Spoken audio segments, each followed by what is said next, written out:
We're live. I'm live on X right now, and Chase will be joining me momentarily. Going to start off a little solo here real quick. BYU versus Wisconsin preview, round of 32, recording Saturday morning before the game. We've got Wisconsin as a 1.5 point favorite in this game. The total in this game's 155.5, and you're like, that's a ton of points, and there's a reason for that. Let's dive right into this. Wisconsin BYU preview. Let's get to know this Wisconsin team a little bit. Number one guy you need to know, John Tonji. This dude is very, very, very, very good. He is legit, averaging 19.1 points per game. And once again, I'm going to say this repeatedly throughout this show, that this is not your grandma's Wisconsin team. This is not the Wisconsin teams you are accustomed to. This is a very up and down, can just light it up Wisconsin team. I very much expect this game to be played into the 80s. Both of these offenses are outstanding. Now, diving into the matchups here, John Tonji, suspect number one, got to stop him. You got to stop him. If you don't stop him, you're probably not going to have a great chance in this game. But I think BYU, the positive thing about this stuff is I think BYU has the ability to potentially slow him down a little bit when you bring in a guy like Moet Mag. Now you go, okay, well, you stop John Tonji. Well, then you got to go with John Blackwell, who's also a great guard on this team. I wouldn't be surprised if we saw some Trey Stewart minutes in this game, depending on how things are going offensively and whatnot, and how guys are holding up defensively, how the other guards are holding up against a guy like John Blackwell, because he's a guy that can beat you. And this team shoots extremely well. They shoot 34.9% from three, but a lot of their top guys, Tonji shoots 39%. Their bigs shoot over 35% from three. They're not putting up a ton per game, but they do have very efficient percentages. And so that's another thing to watch out for. And then past Blackwell and Tonji, then you move on and you go, oh, they have two bigs who can stretch the floor and shoot the ball, two 6'11" guys. That's going to be an issue in this game. They have two legit bigs in this game that's going to, and honestly, and that's what I was going to say, BYU hasn't really faced a team like that where have two bigs that can truly stretch the floor.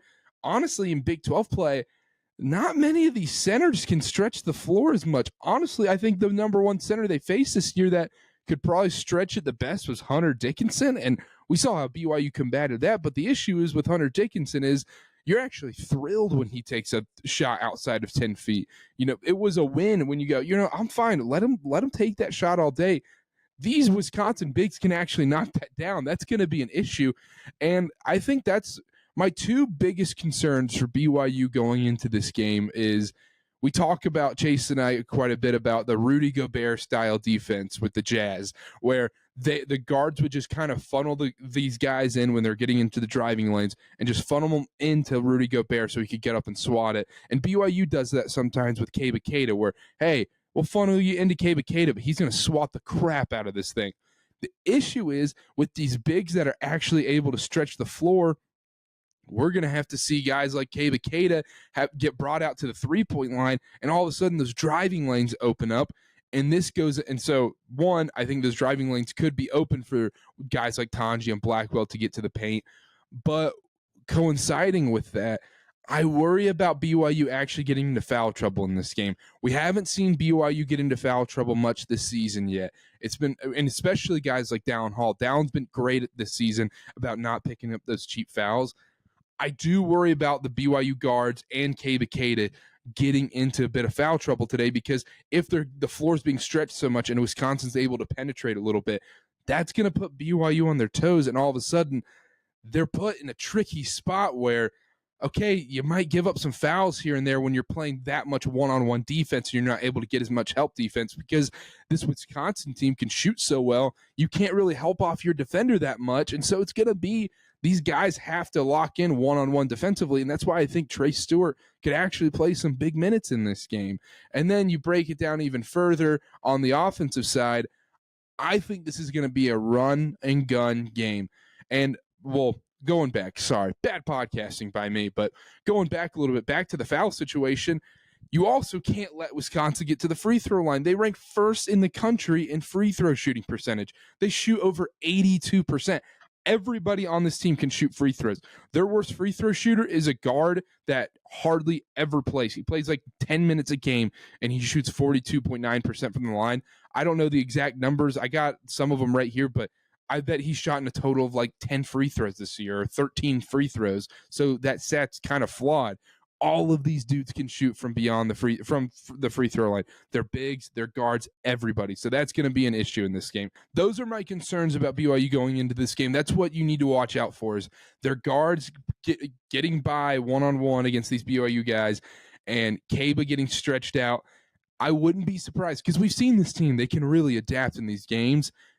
This is a Bosco game for me, to be honest. I think we're going to see BYU play with two bigs in this game, whether it's Foose Bosco or Kaba Bosco. I think he's going to have to play in this game, because when you have two guys who are 6'10", 6'11", that can stretch the floor, I don't know how much a guy like Richie Saunders or even Yegor Demon can stop him. I know Yegor's tall, and maybe even Cannon Catchings plays a big role in this game and plays the 5 going out there defending these guys. I think he might need to have a big game in this spot. I'll get into predictions in a second and wait for Chase to pop in here in a little bit, but that's what I'm looking for in this game.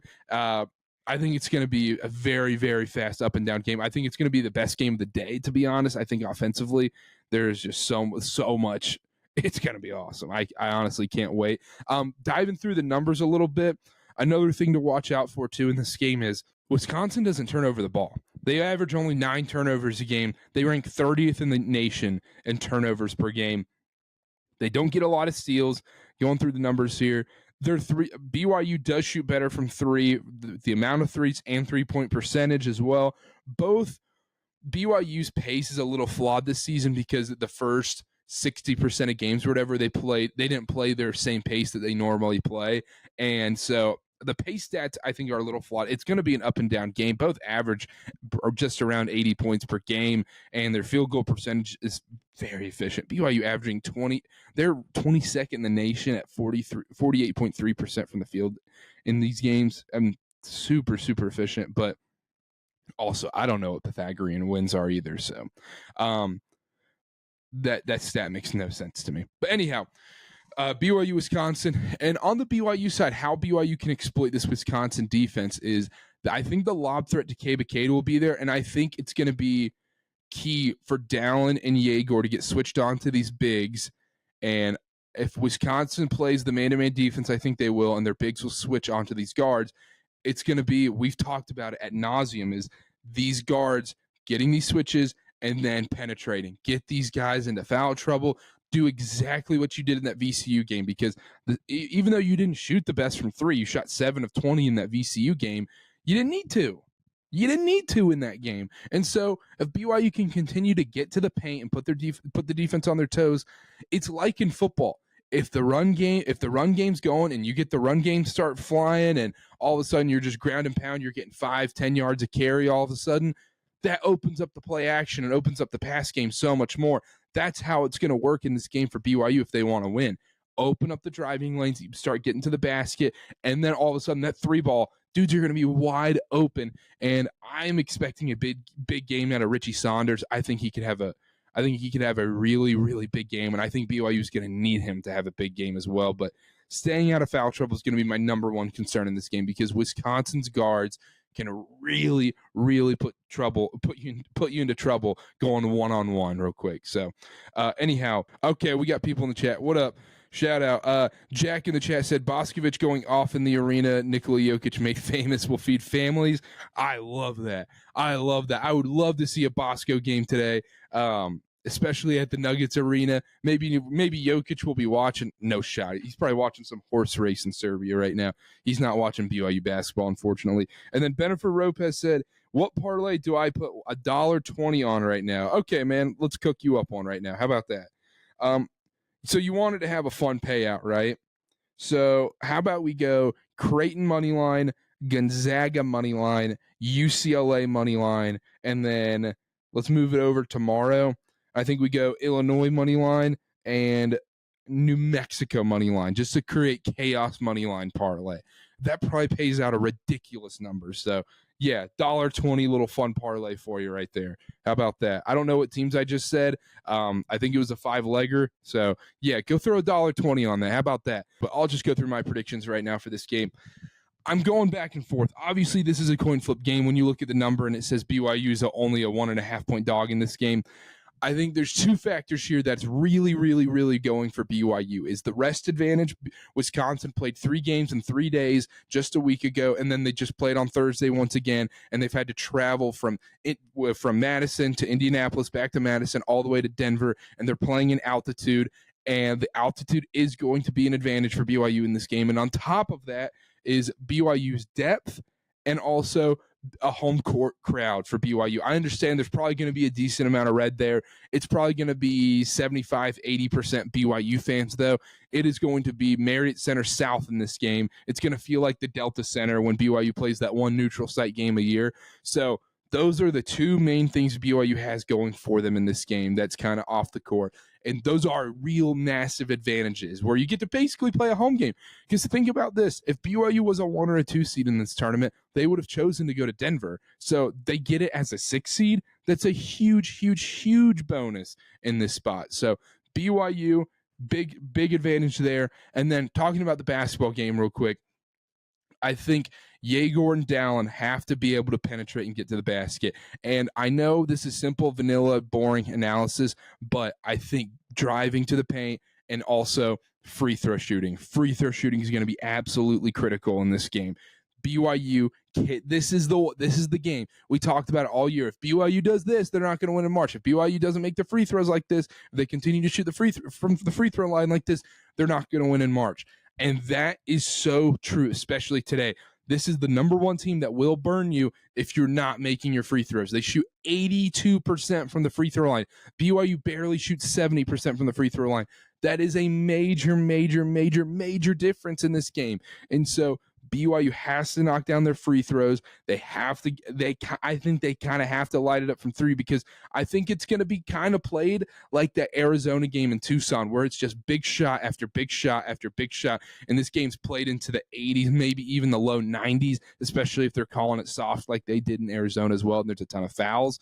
And so the number 1 reason I'm picking BYU in this game, and I've been flip-flopping on this quite a bit. I was going to go Wisconsin. I was going to go BYU, flip-flop. Number 1 reason I'm going BYU in this game, though, home court crowd, it really, really doesn't matter. It's even in March. We've seen it even when the underdog has it. South Carolina 2017 is one I keep pointing to for people. South Carolina played Duke in Greenville, South Carolina in round 2 in 2017 when they had Jason Tatum and those guys and Harry Giles.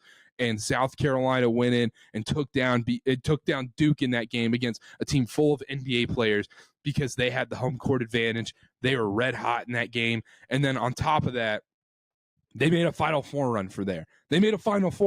I'm not saying BYU, if they win today, all of a sudden they're going to the Final Four, but all of a sudden you start getting the eyeball emoji out and you go, maybe I start looking at flights to San Antonio. I've looked at flights. They're very expensive, if you're wondering, by the way. So people might be having a road trip to San Antonio if BYU makes it. Checking right now. Oh, Chase is getting on. Let's freaking go. But I'll do my score prediction real quick. I think BYU wins this game, and I think we finally get a freaking good game in March Madness. I think we finally see a good one. And I think BYU wins this game 84-83. BYU at the buzzer, a Richie Saunders floater to win the game in Denver, an instant March Madness classic in this one. I think it's going to be an awesome game. I think it's going to be the best game of the day as well. I think it's going to be just beautiful basketball on your screen because let's be honest, everyone who's watched this tournament right now, the basketball has been terrible that we've watched. These 116s have just been blowout after blowout, except Auburn got a little cute. And there's Chase joining in the podcast right now. Let's freaking go. I have no idea how this audio is going to sound, but this tournament has stunk so bad so far, Chase. The tournament, is this the worst first round of all time? I mean, it just hasn't. The madness is not there, Carter. No madness. We did it on CarterCast last night. Ben and I, go shout out. We'll be live tonight as well, but yeah, 100%. It's been terrible. There hasn't been anything good going on. It seems like all those shots, like those games, like in other years, like UC San Diego pulls off that upset over Michigan, right? Or like UNC Wilmington does something to Texas Tech. Like this shot, UNC comes back and beats Ole Miss because they make those shots. But all those shots just aren't going in this year. It seems like those big, crazy moments we've been waiting for are just, they're there. You can see them processing and materializing, and then we just get let down every time. Like they're just no one's hitting the big shots to come back in these games. No, we talked about that. I don't know. Maybe we did. Maybe we didn't talk about it. My brain's fried right now, Chase. Last night I made an awful decision. My older brother who's here, this is honestly a poor decision on his part. He should be the more mature one. He's in his 40s, and we're getting Domino's pizza at 12:30 last night. So I'm in shambles right now. I mean, this isn't for all the ladies that listen to this podcast, but I mean, it's just been disgusting in the dojo. Man, Carter, you didn't even take advantage of the half off Papa John's. You went with Domino's, huh? They were closed. I see. Got to go with. And it was a 12:30. It was a 12:30 decision. All of a sudden, my brother, who's in his 40s, him and I are watching Jeff Teague podcast highlights and eating Domino's pizza at 1 a.m. last night.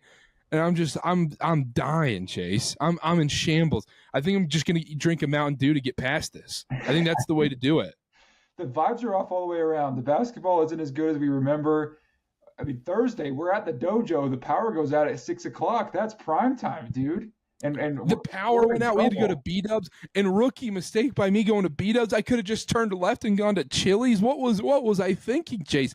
My decision making has been so poor, and everything has just been so poor except BYU, Chase. Exactly, and that's the real reason we're here. BYU did look good. We talked about that. If you were in that live, shout out. If you're not, go listen to it. There's still time before they play this Wisconsin game.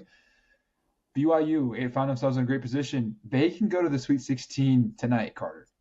Tonight they can go to the Sweet 16. That is wild to say. They're 40 minutes of good basketball away from making it to the second weekend and solidifying themselves as one of the best BYU teams of all time. Doesn't take much to get there. I know, kind of sad. But you have the chance to do it right now if you're BYU. But you got to play a really tough Wisconsin team from a really good conference who is 8-0 so far in the tournament, and a Wisconsin team who was pretty close to winning said Big Ten conference in that championship game. So they come in with a lot of experience. They also come in with a lot of basketball under their belt in the last 10 days, Carter. Yeah, they do. Yeah, they do. I dove into the little nitty gritty of it, but this Wisconsin team, man, they're freaking good, Chase. John Tanji is going to be a problem. Whit Mag is going to have to be the MVP in this game, stopping him. And we've said it nonstop, and I said it earlier on this podcast, but the guards getting to the basket is going to be so critical in this game, and getting that, because they're going to play man-to-man, and then whenever BYU has that screen with Cabe or Foose and they get that switch, Down and Jaeger have to be able to expose those 6'11 bigs and get to the basket and beat them off the dribble. And on the flip side, when we talked about the Rudy Gobert defense for BYU, where they like to funnel into Cabe Keita so he can come swat it, BYU has to be able to defend one-on-one in this game because they have two bigs who can stretch the floor, shoot over 36% from three this year. And really think about this. What are the stretch bigs BYU has faced this year, that especially at the 5 position? It's really Hunter Dickinson, to be honest. And we saw how that went. But the problem with Hunter Dickinson, like I said before, was you're happy if he shoots from 10 feet out. These Wisconsin bigs, they don't shoot a ton of threes per game, but they're super efficient when they do. So you don't want them shooting those threes. They can knock them down at 36 and 41% from three. So that's going to be a weird thing in this game. That's why I was saying earlier, I think this is a Bosco game, to be honest. And I think Trey Stewart might also come in. So Mag takes on John Tanji and Trey Stewart takes on John Blackwell. Yeah, absolutely. And forgive me if I'm repeating anything. I know you've been live for a little bit without me previewing the game, but that's the biggest storyline to me is the cushion that has been Cabe Keita for this team, his ability to hold down the rim and really anchor the entire defense, kind of goes away with those bigs stretching out the floor, because now he's going to have to be guarding 30 feet away from the basket, right? And so I would not be shocked. You know, BYU pulled out a lot of zone in that VCU game. I wouldn't be shocked if they go back to it just so they can have Cabe Keita sitting there in the middle, like if that's what they're going for. I'm not saying I like the zone. I don't think it was particularly graceful, and I think you are going to end up giving up a lot of open threes if you try it. But But I just wouldn't be surprised because we saw so much of it Thursday that maybe it makes sense for this Wisconsin team who has an elite offense. Yeah, I think the only time we see zone is if Foose is in, and I think the coaching staff is gonna find out very quickly if Foose is in. Bosco has to be in at the same time because Wisconsin's too big. Yeah, no, I agree. I mean, the fact Bosco didn't play makes me think that they were maybe thinking ahead a little bit. I don't know if that's true, but you need him big time in this game to stretch the floor back on offense and also to be able to hang with these big men that Wisconsin are throwing at you. And then on top of that, you have to stay in front of John Tanji, like one of the best players in the Big Ten, right? So one of the best players in the country. Absolutely. And so if you're BYU, you got to have a real shifty, honestly different defensive game plan here because they really haven't played a team like Wisconsin, not the bigs that stretch. They've played elite guards before. So that's going to be Moet and Trey Stewart, right? Figuring out how to handle him, and everyone else needs to be on their assignment as well because there isn't a safe guard on this Wisconsin team where you're like we can't hide anyone defending anyone. All these cats can score the ball, they can all shoot, they can all get to the rim, and so if we're gonna maybe see Karter one of those Arizona type games where it's like both teams in the 90s, BYU is going to have to shoot very well if they're going to want to walk away with a win in this one. Because I don't want to discredit BYU's defense, but I'm having a real hard time wrapping my head around how they're going to figure out and handle this Wisconsin offense. And that's what I was saying before. And how is BYU when they get switched to one-on-one? They have to not foul in this game. And we really, since BYU has so much depth, we haven't really seen BYU get into foul trouble much this season. But we, like last season when Dallin would get those 2 cheap fouls all the time, I worry about that coming back to BYU in this game. If he's getting stuck on Blackwell or Tanji one-on-one, they're driving to the basket. He's got to play elite one-on-one defense. Same with Yegor. Yegor's got to play. It's going to have to be, BYU's going to have to win this game playing one-on-one defense eventually because I don't think the zone will work out because I think Wisconsin can shoot over that zone. And the other thing, too, is if we get into a run-and-gun game, I don't think Wisconsin's necessarily uncomfortable with it. I think they're fine with that kind of game, too. I think that's what they want to do. Absolutely. And honestly, that's what we're going to have. If the one saving grace for BYU here is we're talking about how maybe tricky the defense is going to be. Offensively, they should be able to get pretty much whatever they like with the length of Yegor Demon and the ability to get the basket down Hall, and then all the shooters on the perimeter. You're going to be able to kind of have your way with Wisconsin. So BYU is going to need to shoot pretty well in this game. I know we've said like BYU, they're not a one-trick pony, and they're not. Like they won that VCU game without shooting the lights out. They only made a handful of threes, right? But in this game, just to keep up with Wisconsin, I think you're going to need to have a pretty good shooting night. Richie Saunders is going to have to be on his best game. Can't go 1 for 6 again and get away with it here in this one. And then guys like Trevin Nell, Dawson Baker are going to be ready in the corners to knock them down. But I think they can do it. The thing about this Wisconsin defense, and we said this about VCU, they kind of proved us wrong where they attempted to be aggressive on BYU ball pressure wise right there in the half court. It did not work out for them. Wisconsin's the same way. They don't necessarily get in your face, right, pressure-wise on the point guards. Maybe they try it, but I don't know if they will. They are more of a kind of sit back, react to your action, be in the right spot, anticipate their defensive scheme is at least. And so BYU is going to be able to make those reads, figure out in real time what to do instead of frantically being pressured like we saw in some of these games. Obviously, the Houston game where BYU struggled. So it's going to be probably pretty similar to this VCU game. The difference is they have these 2 7-footers to protect the rim. They're not elite shot blockers by any means, but those are some tall trees to get through, right? If you're going to be Yegor Demon and Dallin Hall. And so Kebaketa, Foose, even Bosco needs to be big down low, ready to receive dump offs, passes, right? And then you, of course, to be ready in the corner to shoot when they do penetrate. Yeah, and like you said, they're not super elite shot blockers. And if you have them one-on-one at the three-point line, if you're one of the guards for BYU, that's when you can expose them and boom, boom, boom, get to the paint. And then on top of that, Chase, I 100% agree that Richie Saunders needs to have a big game in this spot. This can't be a Richie dud game. He's got to be efficient from beyond the arc in this game. I think the underlying theme, when we talk about the Super Bowl, where who's going to be the random dude in the Super Bowl that steps up and wins this game, even though the Niners didn't win it was 3rd and Jawan with the Niners versus the Chiefs, and someone random always steps up in a Super Bowl, and you're like, wait, that dude, like, he's going off, what the crap? But Malcolm Butler getting the interception or whatever.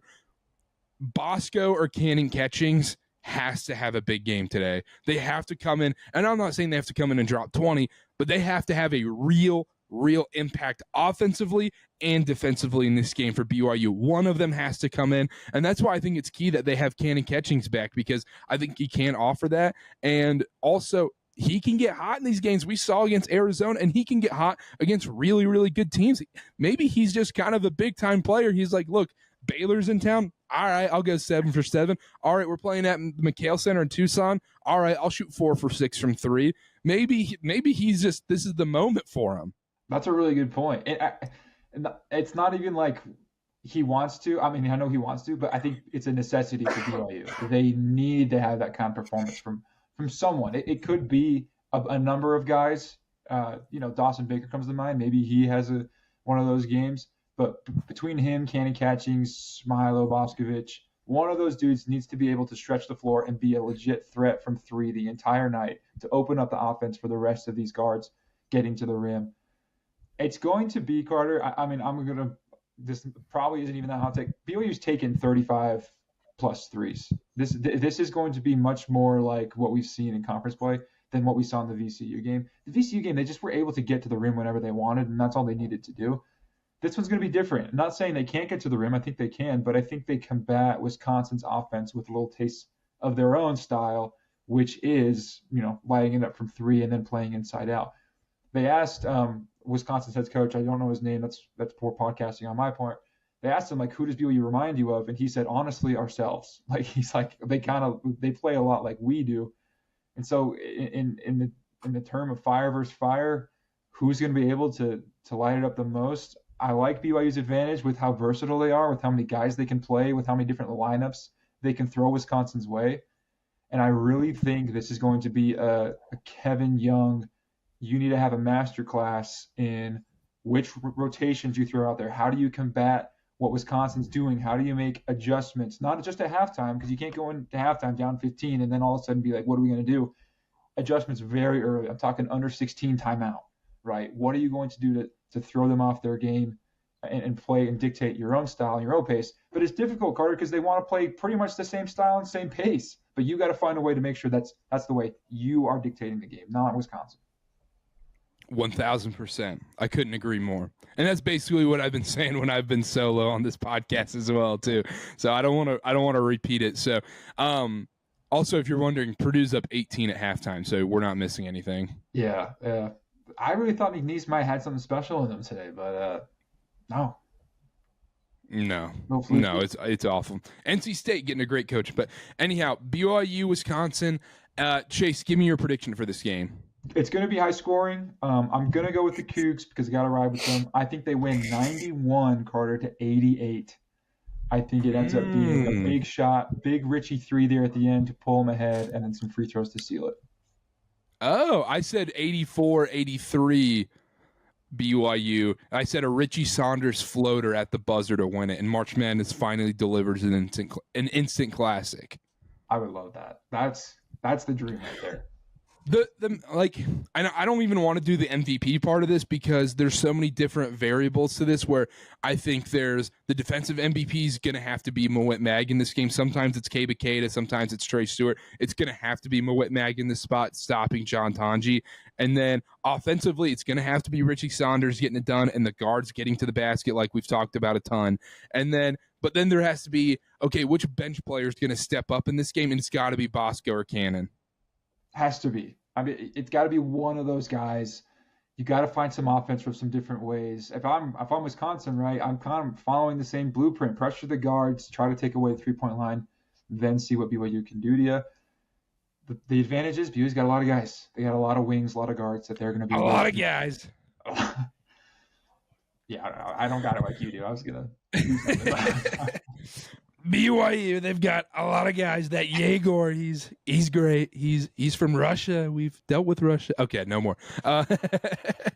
We've done a lot with Russia, But anyhow, BYU, Wisconsin. The other thing is, I talked about this when I did my prediction a little bit earlier, but BYU having the home court crowd at Ball Arena in Denver is going to be huge in this game. It is going to be the Marriott Center South, dude. It is going to be awesome. I mean, I've seen even more people travel out just for this game. And so I hope it's a lot of blue. Our guy Jack said that there is quite a bit of red there, and I think Wisconsin travels pretty well, especially the season they're having. But it's going to be, they're still going to have the advantage there. BYU fans travel, they get loud and rowdy. This is the biggest game of like the decade for BYU. This is it. Like, you have a chance to do something super special. And it's not an outside chance either. I mean, I think the line's still just at 1.5 to Wisconsin, and most sites have them at just a pick 'em. So BYU's not plus odds on the money line. You can bet them and feel confident with them because it's really anyone's game tonight. And at the end of the day, it's great to be here for BYU. I just want to see them play well. I don't want to see a boring game from either side. Well, no, it'd be awesome if BYU was able to just blow these guys out. But I just want to see BYU compete, and I think they do. I think they understand the magnitude of it. It really showed in that VCU game. They were focused. They were really locked in. They weren't going to let any sort of runs or anything distract them. And I think they're really prepared for this one too. This is the biggest game of all their lives, and they have a chance to make history. Biggest game of all their lives, but ironically, on the flip side of that, the other biggest advantage BYU has going into this game is I think BYU's playing with no pressure in this spot. I think all the pressure's on Wisconsin in this game, and BYU loves being the underdog. I know Vegas only shows that they're a 1.5 point underdog, but that doesn't matter. The team doesn't care about that crap. But they're playing with no pressure. They got the monkey off their back. They won a tournament game. Everything right now, they're playing with house money. Let's do this thing. And they get to play upset watch today. BYU doesn't usually get to play that, even in the Big 12 where, against Houston you could have, or against Arizona, Iowa State, but look how they performed in the Iowa State versus an Arizona game. They're not playing Kelvin Sampson today. It's okay, guys. They're not playing that defensive masterclass of Kelvin Sampson in the Houston Cougars. They're playing quite the opposite of that, actually. But it's exactly right. They're kind of playing themselves in a lot of ways. Just a couple guys with different skill sets there on the floor. So I'm so excited to see it, Carter. I think it's going to be a good one for BYU. I think we're going to see some guys play some heroics. I think I just have an itching feeling we might have someone go down in BYU lore today. There's going to be something, some play, some performance that's going to really put BYU over the edge here. Who it is, I mean, it could be anyone. That's the beauty of it. I could see it right now, though, like a 17-point Bosco insane performance, and all of a sudden he becomes like the Mitch Matthews of BYU basketball, where it's like, look, he was a really good player, but everybody remembers that one moment, that Hail Mary against Nebraska, and then all of a sudden everyone remembers Bosco going off against Wisconsin. There's a chance for one of these guys to have that moment today. And also for a guy like Cannon Catchings, this is a chance to show, hey, this is what I can do in the NBA. This is my draft stock we're talking about right now. Obviously, I don't think he's going to be a top draft pick coming out this year or anything, but he can show like, hey, no, I'm still this guy. This is who I still am. He's dealt with an up and down rocky road season, but I still think that's in there, and it can come out at any moment. Nobody expected him to do that against Arizona. Nobody expected him to do that against West Virginia or Arizona, and maybe it's time. Maybe has a big-time game today. Absolutely. I think that's true for him. I think it's true for all of these guys. This is the biggest stage. They have the most prime-time game, CBS. You got Nessler on the call, courtside, man. Like, this is, I'm getting a little jitters thinking about it. I'm not even anywhere near that arena, man, but this is a big, big moment for a lot of these dudes on the biggest stage. We saw Yegor. He really performed there on Thursday, and everyone really played good. And so I think they're not afraid of the moment, and they recognize guys like Cannon, like, this is my time to kind of show what I've got, improve my stock, let people know that in these biggest moments, like, I can show up. And the whole team needs to do that, right? When BYU is put under pressure, when the game's on the line, what are they going to do? the thing is, like, I really like them in that situation. They've done that. They've won almost every crunch time game in the past 2 months. I think everyone. I mean, the one that they lost was, of course, didn't include any crunch time at all. And so I really like BYU if it gets close to keep their poise and play with confidence, play their basketball, and get this one done. I love it. I love it. Are you coming to the dojo for the game? I'm coming. We're gonna be there in person. We're live no matter. I'm gonna come. All right, I love it.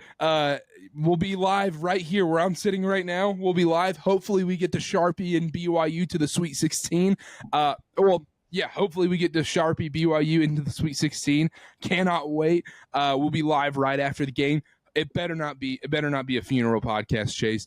I'm not going to wear black. I'm going to change clothes so we're not dressed as a funeral for this podcast today. I don't want to do a funeral podcast. I want to talk about BYU's going to the Sweet 16. Is this one of the greatest BYU seasons ever type stuff? Because that's what's on the line today. That's the potential this team has, and I cannot wait. Make sure to follow at Chase_Rogers0, at CarterB8, at ChurchBallPod on everything. We'll be live right after the game tonight here on Twitter once again. So make sure to subscribe.